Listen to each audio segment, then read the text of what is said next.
Orang yang antusias, orang yang kemilauan, emas tua yang murni, dia tidak pernah putus asa apapun keadaannya. Tetap saudara beraktivitas, apa yang saudara tabur, saudara akan menuai dengan sorak-sorai. Apapun saudara kerjakan, Tuhan memberkati. Tapi ingat, momen-momen waktu sama Tuhan, dia prioritas. Apapun yang terjadi dalam hidup kita, ingat akan kebaikan Tuhan. Kadang-kadang saudara dipukuli dalam apa? Perasaan saudara, hati saudara. Saudara dihakimi, saudara diomongin, saudara ditertawakan. Ingat akan kebaikan dia. Jangan ingat masalah. Kalau saudara mau menjadi emas yang berkilau, jangan ingat persoalannya.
kasih Bapa Surgawi.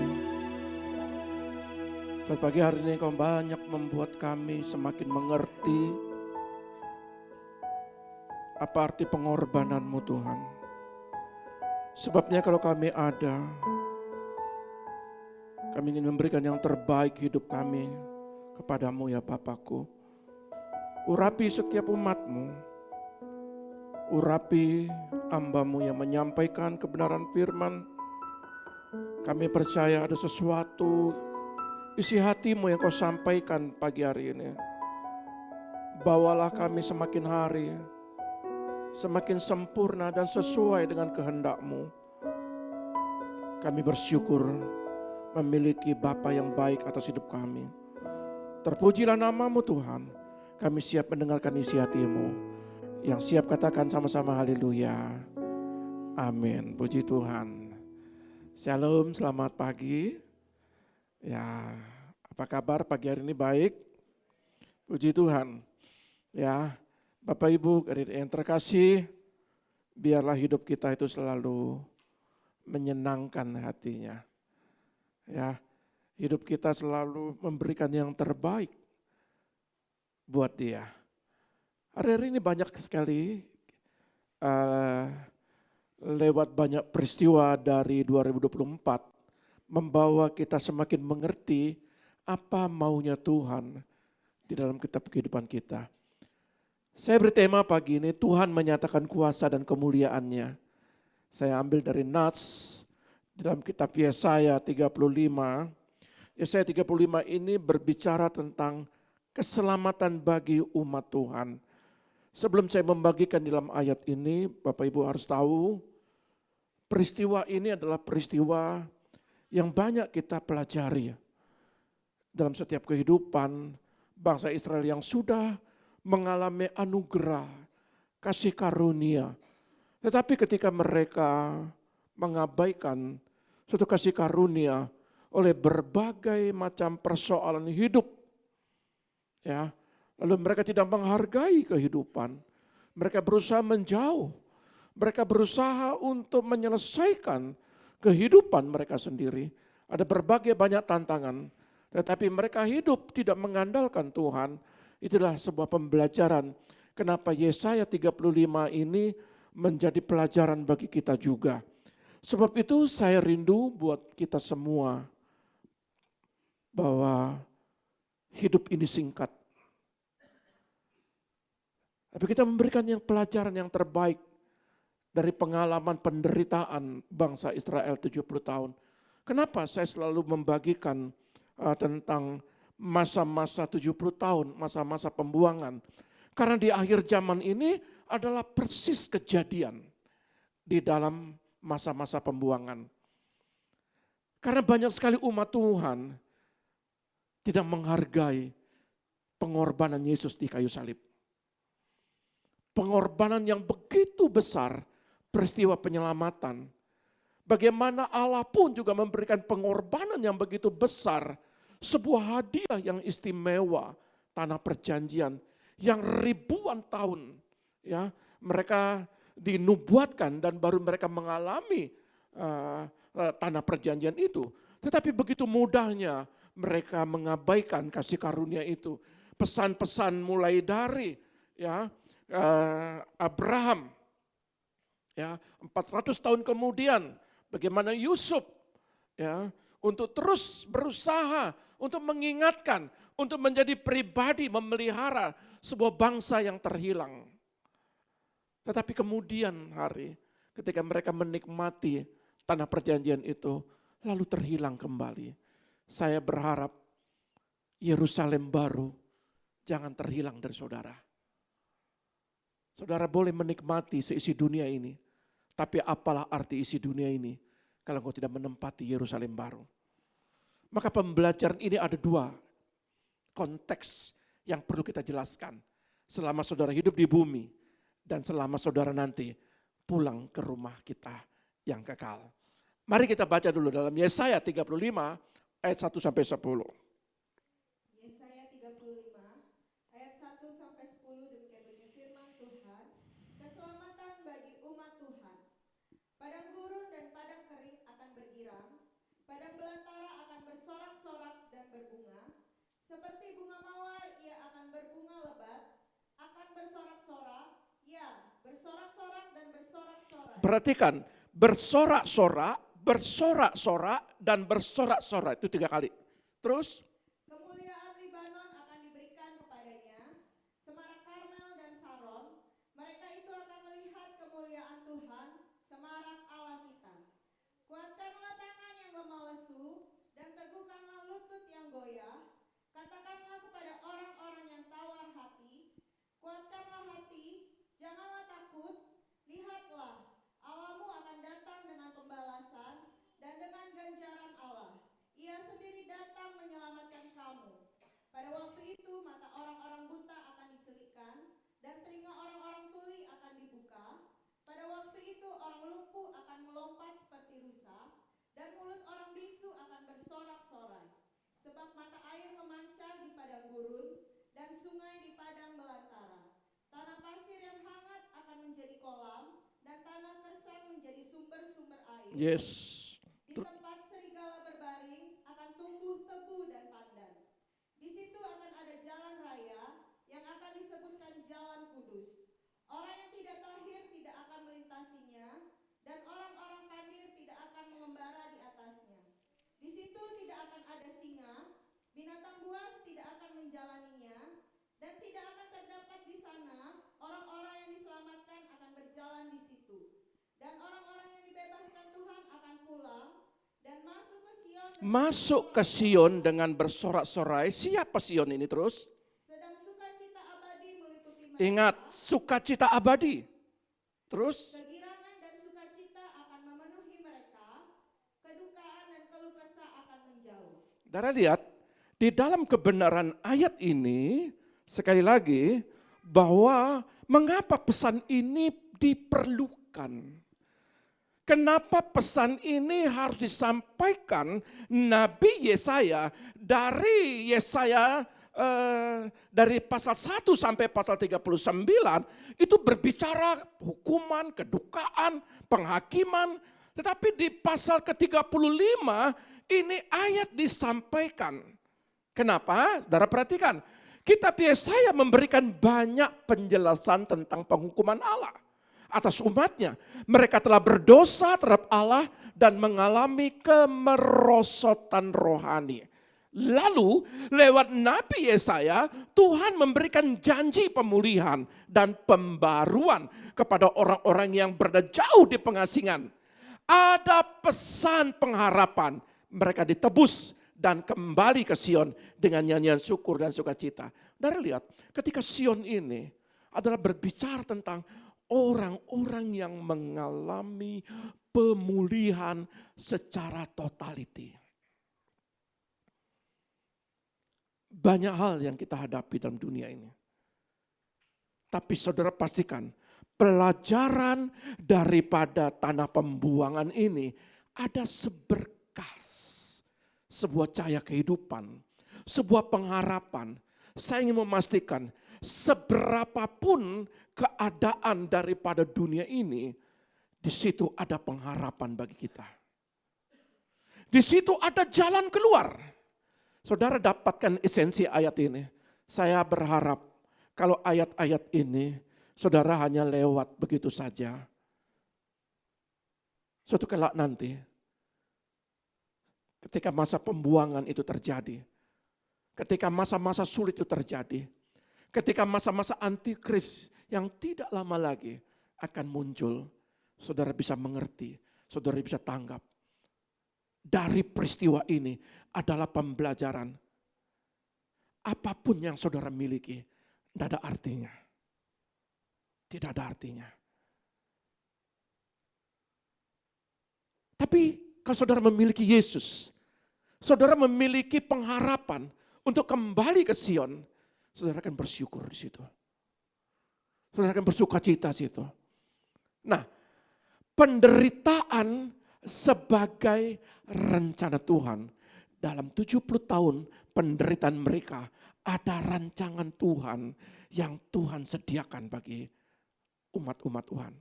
Jadi, kalau ada penderitaan, permasalahan, persoalan, saudara lihat endingnya. Bahwa di situ pasti ada rencana Tuhan. Pasti ada rencana Tuhan. Lalu kita harus berhati-hati dalam memahami penderitaan. Jika kita mengalami situasi penderitaan yang menekan, seperti kehilangan orang yang dikasihi, kehilangan pekerjaan, sakit, tragedi lainnya, lalu beranggapan Tuhan menghukum kita, itu sama sekali tidak bisa diterima. Tidak semua. Lalu kita berkata bahwa itu perbuatan daripada setan. Tidak juga.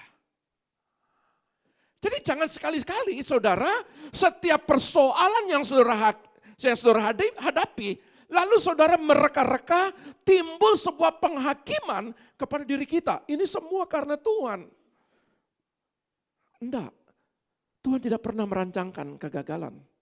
Tuhan tidak pernah merancangkan hal-hal yang buruk.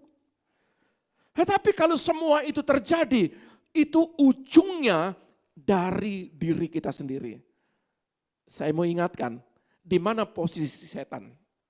Setan mengambil posisi ada kesempatan yang terbuka di tengah kesempitan. Jadi setan tidak berkuasa atas hidupmu. Setan tidak berkuasa untuk menggagalkan rancangan Tuhan dalam hidupmu. Masa depanmu, kesehatanmu, setan sekali lagi dia tidak berkuasa untuk mengambil damai sejahtera sukacita daripada umat-umat pilihannya. Setan hanya mengambil kesempatan di saat, ini dia, di saat kita berpikir salah. Di saat kita membuat respon yang salah. Setiap peristiwa terkadang kalau kita berpikir salah, maka respon kita menjadi salah, kita frustasi, kita kepahitan, kita marah, kita merasa ditinggal oleh Tuhan. Kita merasa tidak ditolong Tuhan. Saya belajar juga dari ayat ini. Saya merasa seperti tidak ditolong, tidak. Saya sudah berdoa Tuhan mukjizat kesembuhan terjadi. Tapi Tuhan berkata lain. Dan saya tidak pernah mengatakan bahwa Tuhan meninggalkan saya. Tidak. Karena di balik persoalan, di balik segala sesuatu yang terjadi, pasti ada rencana Tuhan yang besar. Ya, maka sebab itu saya rindu supaya kita memahami dari ayat ini. Ini esensi yang saya mau hantar di dalam ayat-ayat pertama yang nanti saya akan jelaskan. Tuhan melukiskan suatu gambaran yang sangat bertolak belakang dengan apa yang mereka alami pada saat itu. Di saat penderitaan, anak mati, suami mati, terus ketika melihat mereka dalam perbudakan, harta benda habis, semua terhilang, jadi budak. Banyak istri menjadi janda, mohon maaf kata. Banyak orang ibu-ibu memakan anaknya, itu kata firman. Karena makanan sulit, makanan susah. Tetapi ada sebuah gambaran dalam kitab Yesaya 35 ini. Itu sangat bertolak belakang. Sehingga pasti sulit bagi mereka untuk membayangkan bagaimana sebuah pengharapan di tengah-tengah kesulitan. Saya belajar di sini. Makanya akhir-akhir ini saya diajar sama Tuhan untuk tidak memiliki. Saya diajar sama Tuhan untuk tidak merasa dihargai, untuk tidak mengejar penghargaan, untuk tidak mengejar penghormatan. Saya diajar sama Tuhan. Saya diajar sama Tuhan, kalau berinvestasi sama sorga, jangan hitung-hitung. Jangan merasa memiliki, jangan minta timbal balik kepada Tuhan. Saya diajar sama Tuhan. Apa yang kami lakukan selama 10 tahun ini? Saya diajar sama Tuhan. Kamu tidak menuntut hak hambaku. Aku beri nyawa anakku. Aku tidak menuntut hak. Mereka pun juga tidak bertobat. Aku tidak pernah marah. Tapi penghakiman nanti itu akibat daripada apa yang mereka lakukan. Tetapi masih hidup mereka berbuat salah. Hari ini juga engkau bersama-sama dengan aku. Kasih karunia Tuhan betapa besar. Dia tidak pernah melihat kesalahan umatnya. Peristiwa ini adalah peristiwa ketika penghukuman itu diluaskan terjadi. Allah begitu mudahnya mengembalikan posisi mereka. Jadi saya mau katakan, Bapamu Bapa yang baik. Yesus adalah yang terbaik dalam hidup kita.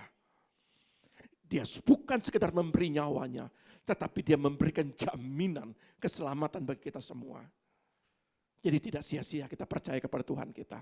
Dan jangan sekali-kali meninggalkan Yesus. Saudara, sulit untuk dibayangkan.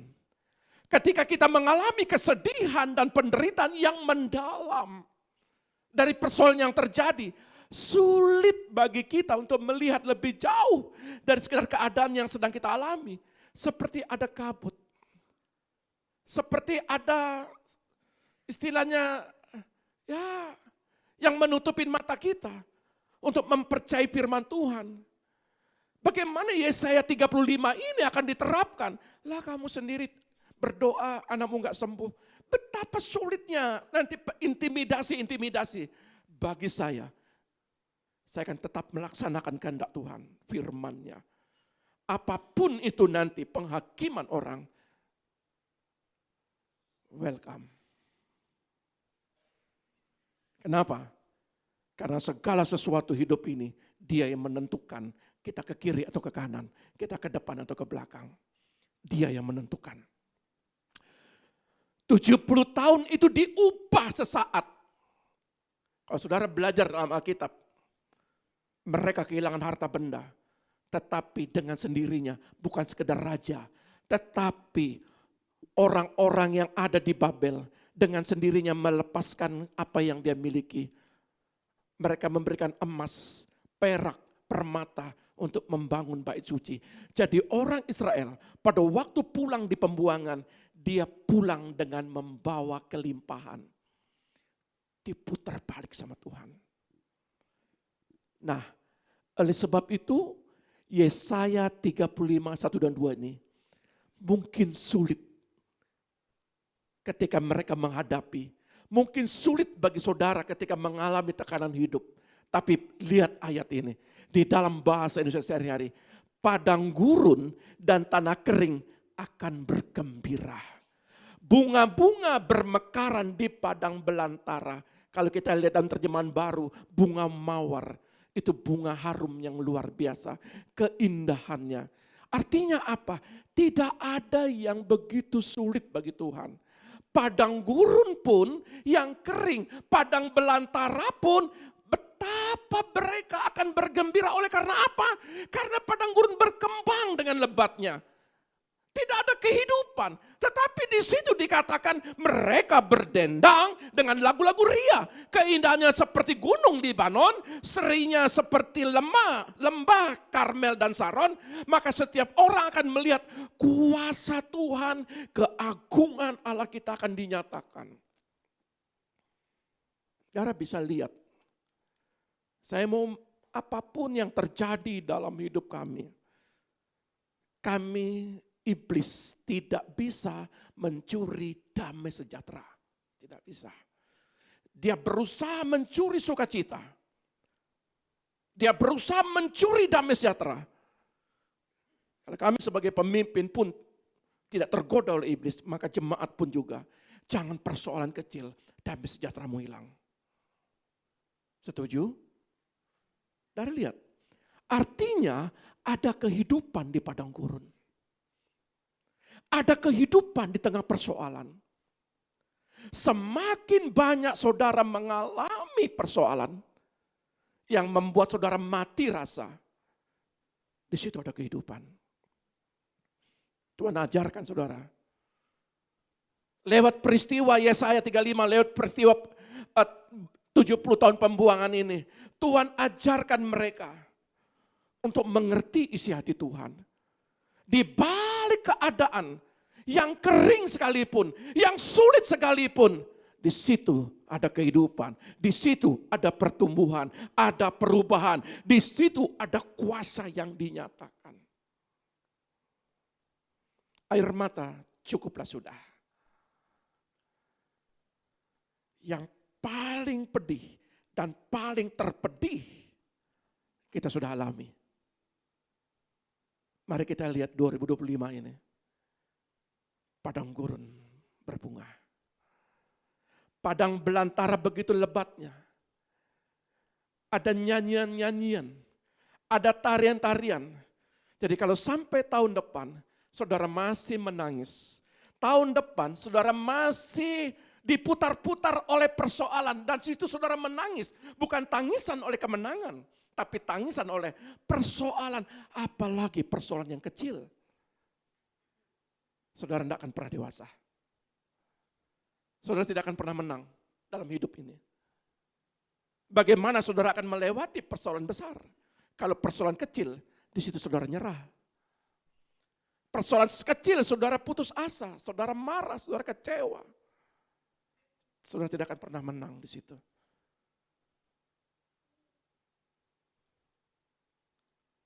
Tuhan ajarkan kita harus menang.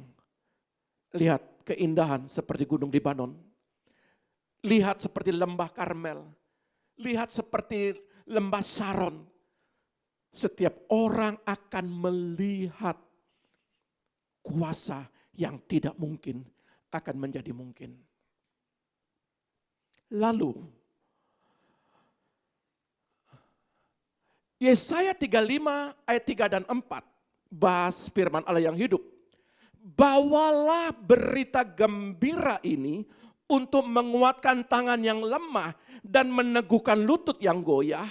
Berilah semangat 4A kepada mereka yang takut.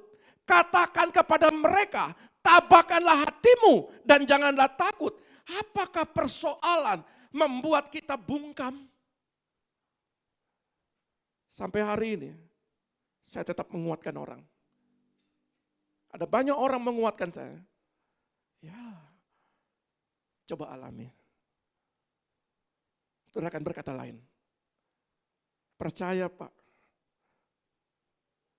Tuhan sudah ada di sorga. Bapak harus kuat, harus percaya. Jangan seperti orang tidak beriman. Ayo, coba kamu alami. Ngomong memang bisa, tapi alami itu sulit. Tapi sampai hari ini, saya pastikan, saya akan gembira. Memberitakan tetap kabar baik. Tetap menguatkan orang yang lemah. Yang sakit, yang tidak berdaya. Yang lututnya goyah kehilangan pengharapan. Saudara harus bisa membedakan. Mana keadaanmu, mana keadaan persoalanmu dengan prinsipmu untuk menyenangkan hati Tuhan. Harus bisa dibedakan. Jangan karena persoalan. Nama Tuhan diseret-seret. Jangan karena persoalan.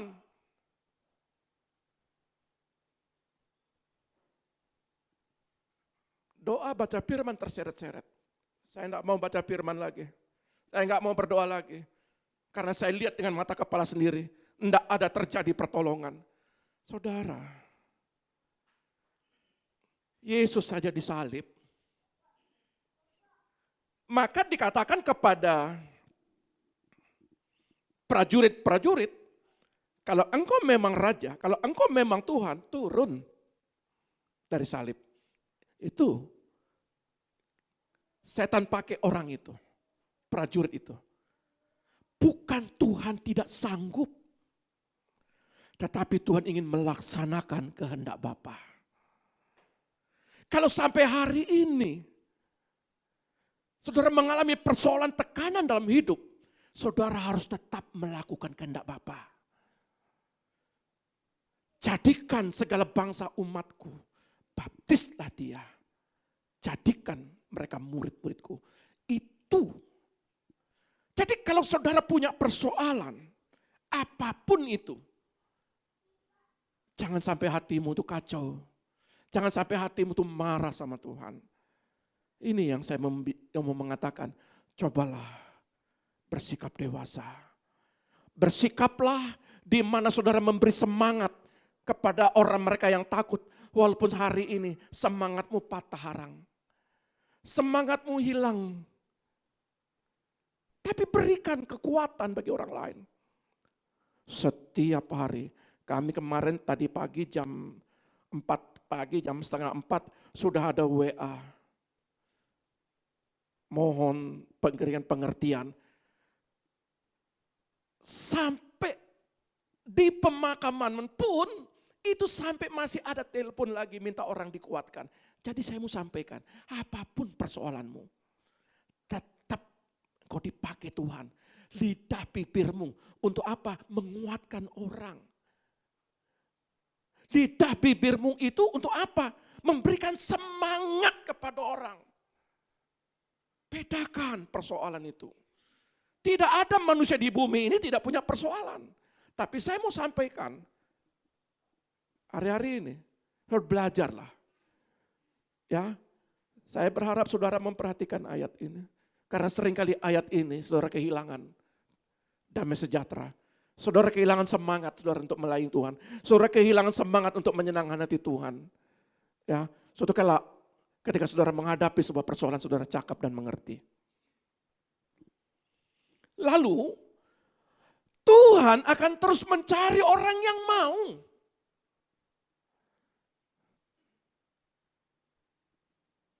Di balik persoalan ini, saya semakin diberikan pemahaman. Saudara mau sampai kemanapun, saudara harus belajar. Tuhan, inilah aku Tuhan. Pakailah aku Tuhan. Untuk menjadi alatmu. Jangan bela perasaanmu, tetapi mari kau belajar di tengah himpitan persoalan. Pakailah aku Tuhan untuk menjadi alatmu. Dan bawalah berita gembira. Bawalah berita kabar baik kepada setiap orang yang saudara jumpai. Ingat, jangan sekali-kali ketika saudara punya persoalan, tantangan, lalu saudara bercerita tentang persoalan saudara. Saya selalu berkata, tahun 2025 ini, mari kita ubah konsep kita. Kalau saudara mengalami kecewa, jangan ceritakan kecewamu, tapi ceritakan kabar baik. Ceritakan berita gembira. Tetapi kalau memang sudah terjadi, saudara belajar di sini. Tuhan, kalau besok ada persoalan datang kepadaku lagi, aku tetap sukacita.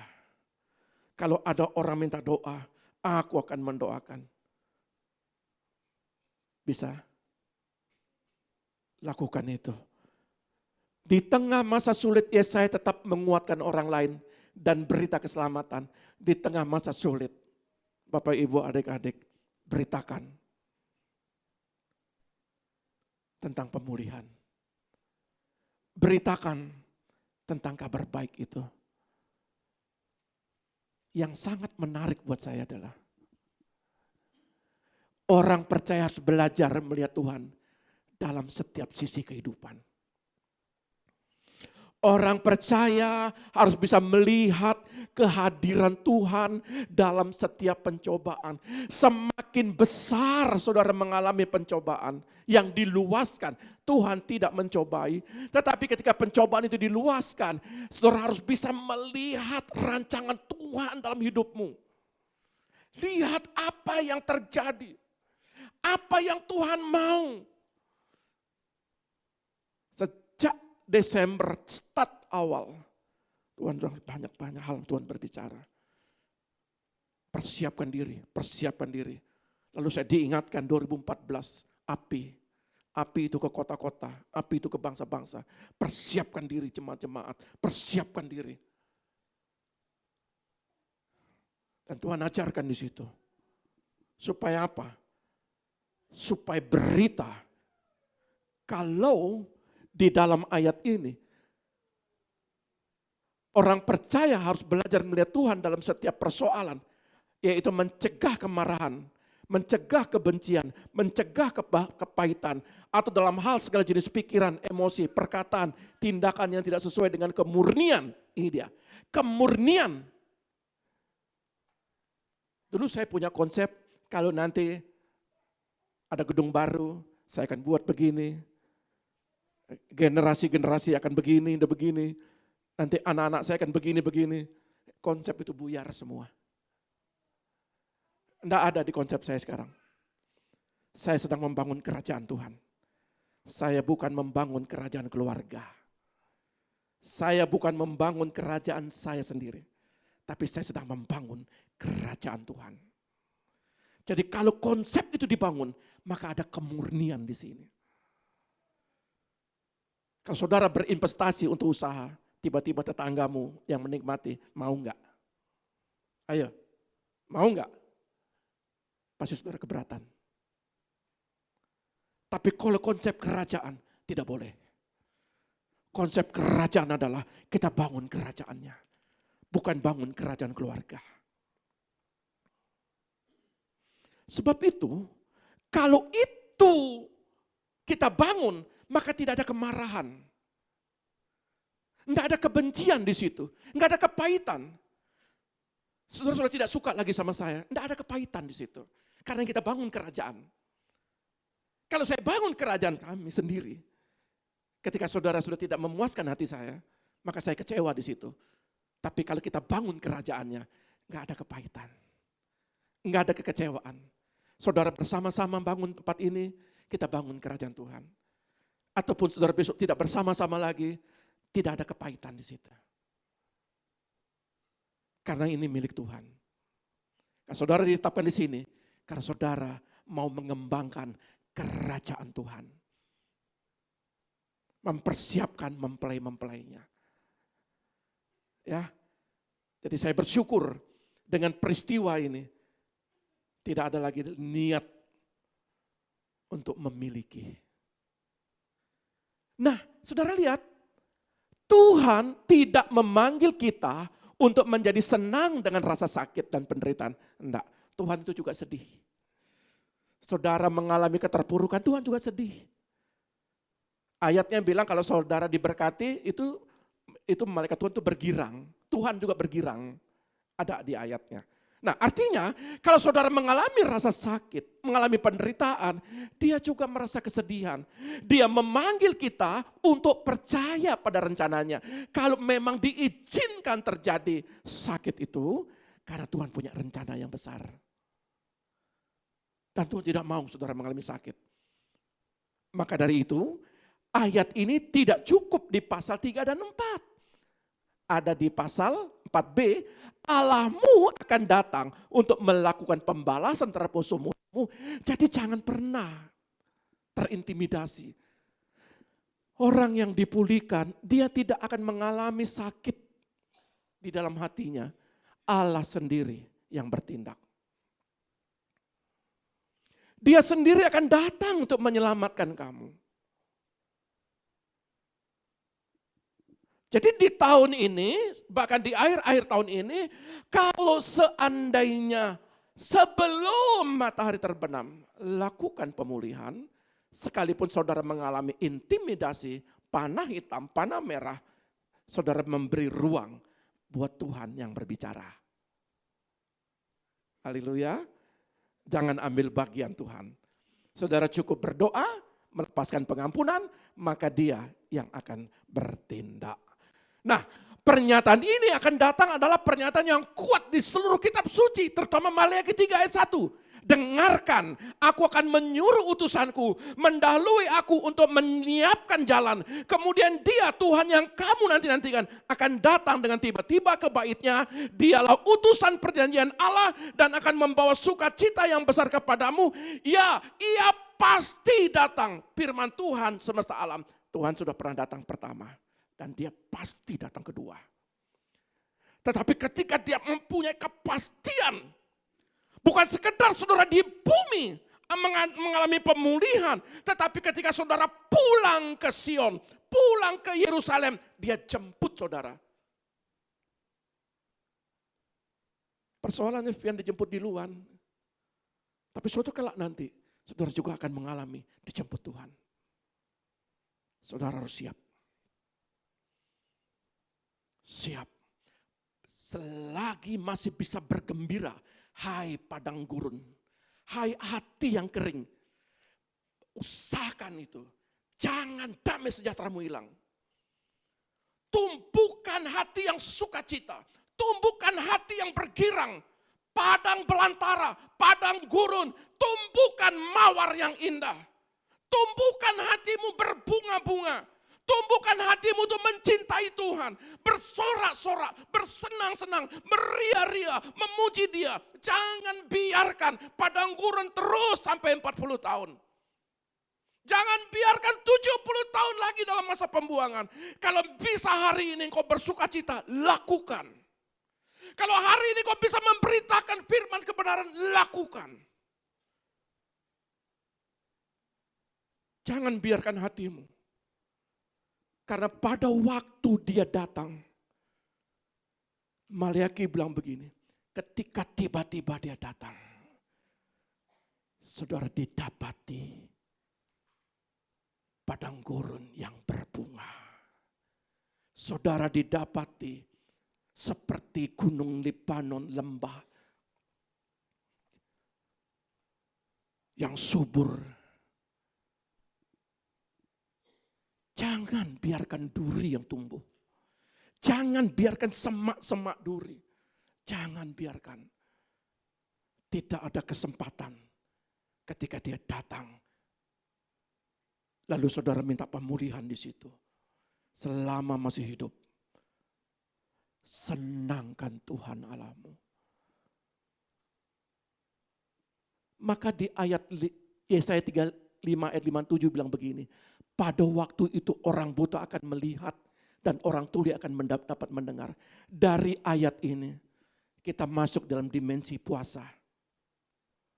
40 hari. Mulai tanggal 2 kita selesai tanggal 11 Februari.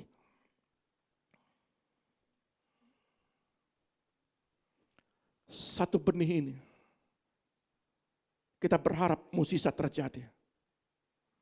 Ketika Tuhan berkehendak lain, tapi kita percaya benih-benih yang lain, yang buta melihat, yang tuli mendengar, yang lumpuh melompat-lompat seperti rusa, yang bisu bersorak-sorak gembira, air mata mereka memancar di padang gurun, sungai mengalir di padang belantara. Ada berkat di situ, ada pemulihan di situ. Pelayanan bukan lagi yang biasa-biasa. Cukup mahal kita bayar. Ukuran kita bukan ukuran Tuhan. Lalu pelayanan tahun depan biasa-biasa. Benih berharga ini sudah ditanam. Saya berharap generasi ke depan anak-anak muda akan muncul kembali. Ketika dia berdoa ada kuasa yang terlepas. Saya mengaminkan siapapun dia. Kalau Tuhan pakai dia, ketika dia berdoa, orang buta melihat. Jangan pernah mengerdilkan kuasa Tuhan. Jangan pernah kita melihat pelayanan ini, mukjizat ini tidak terjadi. Buktinya ada. Jangan pernah engkau mengatakan itu kepada Tuhan. Tuhan sanggup pakai barang siapa yang mau. Kalau saudara sebagai orang tua dipakai untuk memberitakan hal-hal yang memulihkan orang yang buta dalam mata rohaninya. Pakai bibir dan lidahmu supaya mata rohani mereka terbuka. Bisa melihat hal-hal yang benar. Kalau secara fisik pun terjadi yang buta melihat, itu kehendak daripada Tuhan. Tapi kalau saudara bisa dipakai sebagai alatnya, untuk membukakan mata-mata orang yang tertutup, yang tidak bisa melihat kebaikan Tuhan. Saudara dipakai alatnya untuk memulihkan. Kenapa tidak? Orang lumpuh, orang tuli akan mendapat mendengar. Biar mereka mendengarkan kebenaran firman. Jangan sudah berhenti. Hal-hal yang negatif masuk di telingamu. Ayo. Waktu singkat, kerja keras. Untuk apa? Supaya kita melihat orang yang tidak berdaya, yang lumpuh, melompat-lompat berusaha, artinya kegirangan. Rusa itu kalau lompatannya bukan pendek, lompatannya itu begitu panjang. Ada banyak orang lagi terjerembab di sebuah lumpur, tetapi rusa ketika ada di lumpur, kalau dia melompat keluar, dia bisa loncat. Ada banyak sekarang anak-anak Tuhan terjerembab dalam lumpur dosa. Lewat pemberitaan itu, kabar baik itu, dia melompat kegirangan keluar dari lumpur dosa. Saudara harus dipakai itu.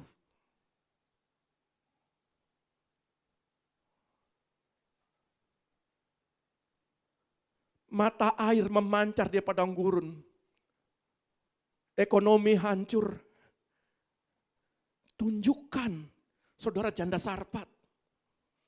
Tunjukkan masa kering. Tepung dan minyak tidak akan pernah habis. Tunjukkan imanmu, percayamu kepada Tuhan. Tunjukkan. Bagaimana caranya?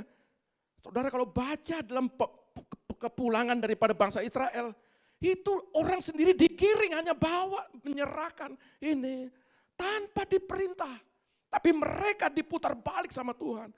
Apa yang sulit bagi Tuhan? Tidak ada yang terlalu sulit.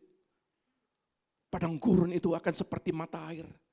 Tidak ada yang sulit sebenarnya untuk mengangkat kehidupanmu, mengangkat anak-anakmu, mengangkat bisnismu. Sungai mengalir di padang belantara, itu terus mengalir.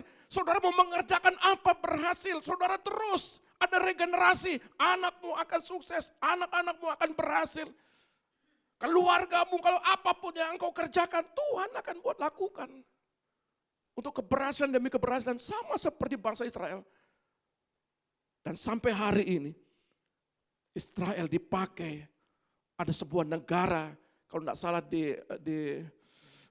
Afrika, itu padang gurun diubah menjadi bahan-bahan makanan, menjadi bahan yang subur, tanah yang subur. Bagaimana cara pikirannya dia? Karena Tuhan yang memberikan dia menjadi orang-orang yang pintar. Darah, di hadapan Tuhan apa yang tidak mungkin. Itu sebabnya saya mau katakan, suatu kelak nanti, saudara akan lihat pasir yang panas. Tak ada resapan air, tapi Tuhan ubah menjadi kolam. Tanah yang gersang menjadi sumber-sumber air. Tempat yang semula didiami anjing hutan akan ditumbuhi gelagah dan pandan. Tebu dan pandan, itu pandan itu wangi, tebu itu manis. Dan kalau sampai hari ini, saudara masih kejar sesuatu dengan bekerja keras, dengan usaha pribadimu. Padahal Tuhan sebenarnya kalau kita lihat ayat ini, dia sanggup. Memang perlu wadah seperti janda pelada Elisa. Ada minyak tapi cuma tempayannya cuma satu, buli-bulinya cuma satu. Enggak bisa, kamu harus cari buli-buli. Betul. Saudara harus memperluas kapasitas. Saudara mengembang ke kiri dan ke kanan. Tetapi saya mau sampaikan, tanpa Tuhan tidak bisa. Yang memberi saudara berkat, yang mengirimkan ikan-ikan ke jala Petrus, itu karena Petrus undang Tuhan. Sepanjang malam aku tidak dapat ikan. Tapi ketika dia mengundang Yesus, di situ firman diberitakan, ikan datang sendiri. Artinya, apapun tanah yang gersang, tempat yang didiami sekalipun seperti pasir yang panas, apa sulitnya bagi Tuhan? Tidak ada yang tersukar. Sesuai dengan tema kita, pemulihan dan penuaian. Saudara mau dipulihkan, saudara akan menuai. Maka di dalam ayat ini pun dikatakan, Tuhan mengajarkan konsep cara berpikir yang benar pada generasi kita saat ini. Setiap orang Kristen harus bisa mengalahkan persoalan. Tetapi bukan hanya berfokus membahas masalah ketika mengalami sakit. Sakitnya yang dibahas, sulitnya pekerjaan, sulitnya yang dibahas, masa depan tidak menentu. Itunya yang dibahas. Tetapi saya mau katakan, apapun masalah kita hanya sebatas menyerang tubuh. tetapi tidak menghancurkan imanmu. Setuju? Setuju dengan ayat ini?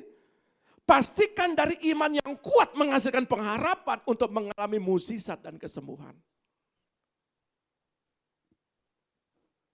Pastikan. Apapun masalah kita. Lalu di ayat berikutnya, kesedihan kita tuh berubah menjadi kegembiraan. Artinya nubuatan Yesaya mengalihkan pandangan kita dari penderitaan dan kondisi sementara kita saat ini.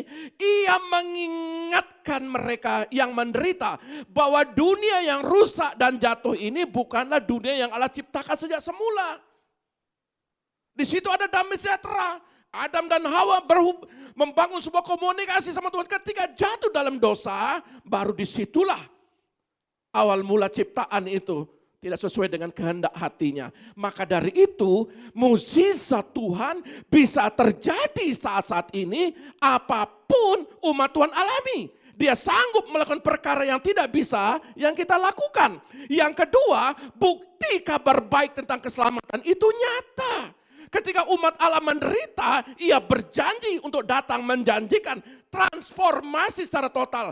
Padang gurun menjadi taman, orang buta dapat melihat, orang bisu bersukacita, orang lumpuh dapat melompat seperti rusa.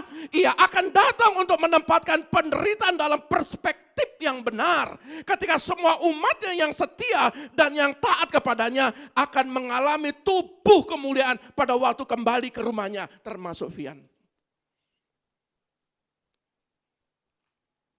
Buta, dia akan melihat. Tuli, dia akan mendengar. Dia akan bergirang-girang. Karena dia akan menggunakan tubuh kemuliaan. Memang sakit selama di dunia. Tetapi ketika dia pulang ke rumah Bapa. Jadi konsep Yesaya 35 ini ada dua. Selama di bumi diberkati, orang buta melihat. Orang bisu bersukacita, bisa berbicara. Ya. Orang-orang yang mengalami padang gurun, masa kekeringan akan diberkati Tuhan. Itu selama di bumi. Tetapi ketika kita pulang, maka konsep kedua akan terjadi. Tapi bagi yang setia dan taat. Kerjakan.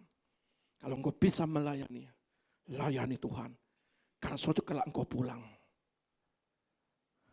engkau akan diubah dengan tubuh kemuliaan. Ada upah di situ. Selama kau bisa menguatkan orang, lakukan itu. Karena suatu kelak nanti, ketika kau diupah tubuh kemuliaanmu, kau bersuka cita akan terima upah. Tapi ketika di hatimu bermasalah, bagaimana kau bertemu dengan muka dengan Bapamu di sorga? Jangan biarkan hatimu tergores. Selagi engkau punya kesempatan untuk memberitakan kabar baik, lakukan itu. Selagi engkau bisa melakukan untuk melayani Tuhan, baik di dalam WL singer, pemain musik, berdoa, menjadi asar, sekalipun kecil di depan, lakukan yang terbaik.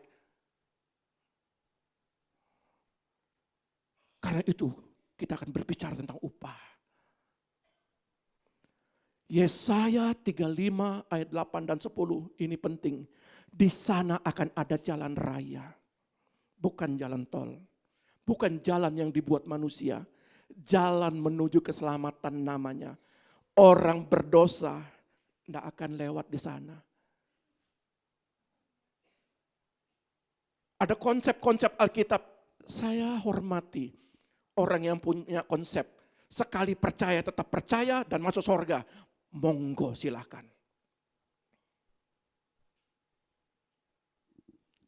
Tetapi lebih baik kita bermawas diri. Jangan biarkan dosa dalam kehidupanmu. Orang berdosa tidak akan lewat di sana. Orang bodoh tak akan menyesatkan orang yang melaluinya. Artinya apa? Kata orang bodoh ini, kalau saya baca dalam literaturnya, orang bodoh ini masuk kategori, itu tahu itu dosa, itu tahu itu mencuri, lalu dia lakukan. Padahal dia tahu bahwa itu dosa. Itu masuk kategori orang bodoh. Sudah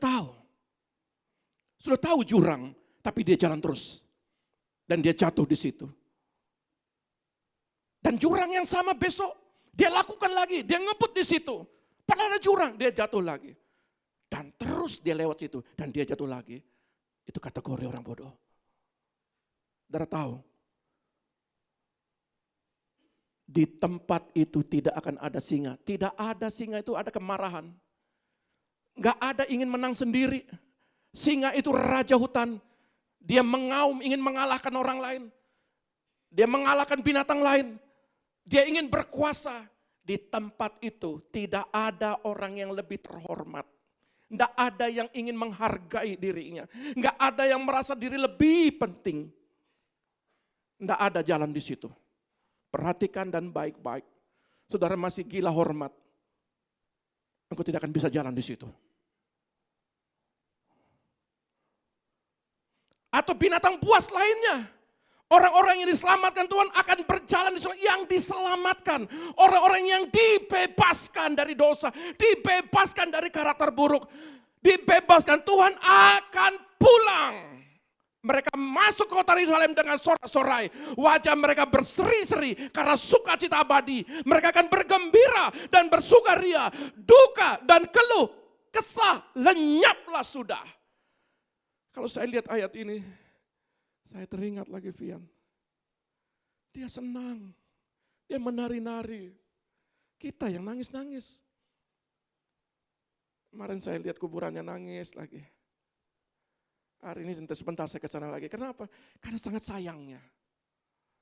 Tapi saya mau katakan bukan saya kehilangan pengharapan. Sebagai orang tua yang sayang sama anaknya. Suaminya juga sayang sama istrinya. Saudara-saudara juga sayang kepada dia. Tetapi dia lebih senang di sana. Dia tari-nari. Dia sukacita. Dia bergembira. Dia bersorak-sorai. Karena apa? Karena dia tidak mau hatinya rusak. Dia tidak mau kehidupannya mementingkan diri sendiri. Dia nggak mau hidup dalam kategori orang yang mau hidup dalam dosa. Dia mau membenahi dirinya. Lakukan itu semasih bisa. Kan saudara akan bersukacita nanti. Bersorak-sorai. Masa enak menyimpan sakit hati lalu dipanggil Tuhan? Gimana? Ayo. Cobalah renungkan ayat ini baik-baik. Masih dengki, dendam, amarah ketika dipanggil Tuhan. Gimana? Selagi masih bisa lakukan itu. Rekonsiliasi orang tua dan anak. Suami dan istri. Saudara sama saudara. Lakukan itu. Sama siapapun engkau membangun sebuah pemulihan. Ketika engkau pulang nanti. Engkau masuk dalam kategori. Bukan orang yang berdosa. Bukan orang yang bodoh. Bukan orang yang menang sendiri. Bukan orang yang seperti ibarat singa ini. Ingin menguasai diri. Kalau saudara masih ingin pernah melakukan sesuatu ke depan nanti. Mungkin saudara pernah melakukan. Saudara pernah mengambil apa yang menjadi bukan milik saudara. Ke depan. Jangan lakukan. Kalau memang saudara masih ingat itu. Lalu saudara kembalikan itu. Lakukan itu. Saudara rindu masuk dalam bilangan ayat 8 dan 10 ini?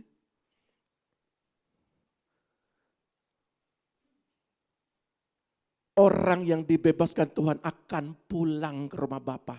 Mereka masuk kota Yerusalem baru dengan sorak-sorak. Wajah Yakub berseri-seri karena sukacita abadi. Yakub akan bergembira dan bersukaria. Bebas dari duka dan keluh kesah. Lenyaplah sudah. Karena Yakub mau melakukan selama ada di bumi. Katakan itu kepada diri saudara. Amin. Mari kita datang kepada Tuhan. Tuhan Yesus memberkati.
atas hidup kami Tuhan. Engkau berdaulat atas hidup kami. Oh Tuhan, Tuhan dimuliakan.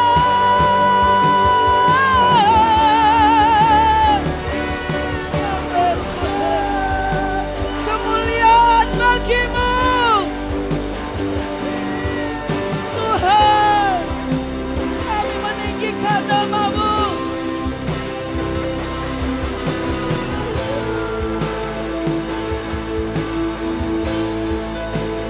Kau Rajaku yang bertata, yang berkuasa. Sampai kita ini kami Tuhan. Kau Rajaku,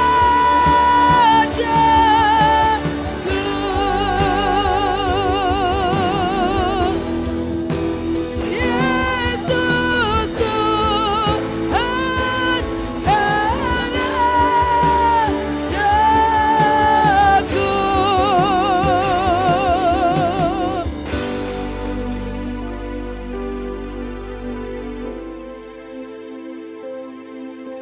Engkau yang bertata di tempat yang maha tinggi,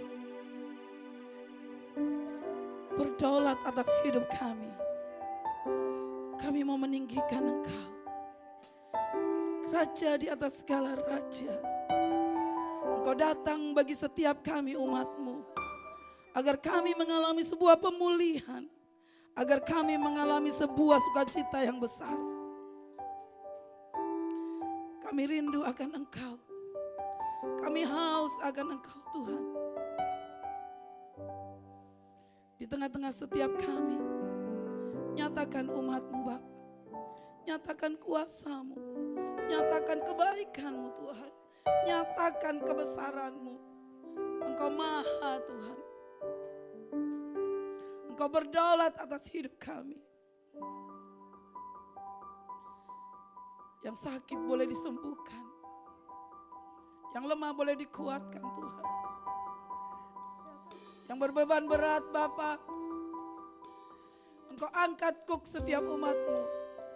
Engkau gantikan dengan damai sejahtera dan sukacita. Mampukan setiap kami Tuhan. Mampukan kami Bapa.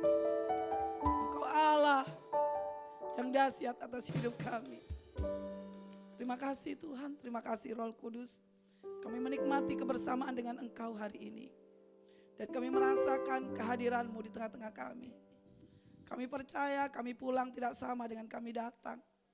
Ada sukacita yang besar, ada lawatan yang besar, ada pemulihan, ada kebebasan yang kami rasakan. Terima kasih Tuhan, terima kasih Roh Kudus. Kami mengucap syukur untuk semuanya. Di dalam nama Yesus yang percaya katakan haleluya. Mari kita naikkan pujian El Shaddai, kita akhiri ibadah kita. Haleluya.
Terima kasih Bapa yang baik. Kami percaya mengakhir tahun ini jemaat-Mu diberkati. Dan ketika mereka memulai di dalam tahun yang baru, mereka hidup akan diberkati. Tetapi selama kami mau melangkah di dalam tahun 2025, kami memberikan persembahan sulung kami, yaitu hari yang sulung, tanggal 2 sampai tanggal 11 Februari, persembahan kami untuk memberikan penghormatan kepada Engkau. Menyangkal diri kami mau dituntun oleh Tuhan. Terima kasih Bapa. Mari Tuhan berikan kemampuan setiap umat-Mu yang menjalani puasa 40 hari. Kami percaya ketika dia memberikan hari yang terbaik, hari yang Tuhan diberikan kepada Engkau, maka hari-hari berikutnya Tuhan bertanggung jawab. Tuhan akan memberkati setiap apapun yang dilakukan setiap umat-Mu. Terima kasih Bapa. Kalau Engkau membawa kami ke tempat ini dengan selamat, bawalah kami pulang dengan selamat juga, tanpa kekurangan suatu apapun. Mari kau angkat tanganmu, terimalah berkat daripada Bapa Sorgawi. Wajah Tuhan menyinari engkau, menyinari mulai hari ini sampai selama-lamanya.